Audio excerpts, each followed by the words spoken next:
महाराष्ट्रात मान्सूनने जोर धरला. अनेक भागात ढगफुटीसह पाऊस. 2 जिल्ह्यांना रेड अलर्ट. तर मुंबईत हवामानाची स्थिती कशी असणार आहे हे आपण पाहणार आहोत. तर ब्रेक घेतलेल्या मान्सूनचा आता जोर वाढला आहे. मुंबईसह कोकणात मुसळधार पावसाने हजेरी लावली आहे.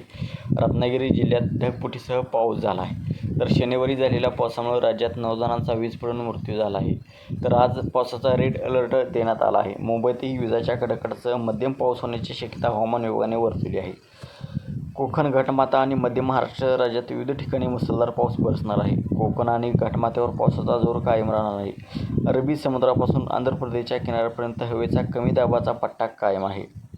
तर पालघर, ठाणे, रायगड, सिंधुदुर्ग, पुणे घाटमाथा, सातारा घाटमाथा, कोल्हापूरच्या घाटमाथ्यावर जोरदार पावसाची शक्यता आहे. तर मुंबई, जळगाव, नाशिक, अहिल्यानगर या जिल्ह्यात येलो अलर्ट देण्यात आला आहे. तर सिंधुदुर्गसाठी रेड अलर्ट जारी केला आहे. रत्नागिरी आणि सिंधुदुर्ग या 2 जिल्ह्यासाठी रेड अलर्ट जारी केला आहे. त्यामुळे या जिल्ह्यात मुसळधार ते अतिमुसळधार पावसाची शक्यता आहे. तर कोकणातील उर्वरित जिल्ह्यांना ऑरेंज अलर्ट असून मुंबईला येलो अलर्ट देण्यात आलेला आहे. तर रायगडसाठीही रेड अलर्ट देण्यात आलेला आहे. अलिबागसह महाड, पोलादपूर, माणगाव भागात पाऊस झाल्याचं वृत्त आहे. आज सकाळपासून सर्वत्र दाट ढगाळ वातावरण असल्याची शक्यता आहे.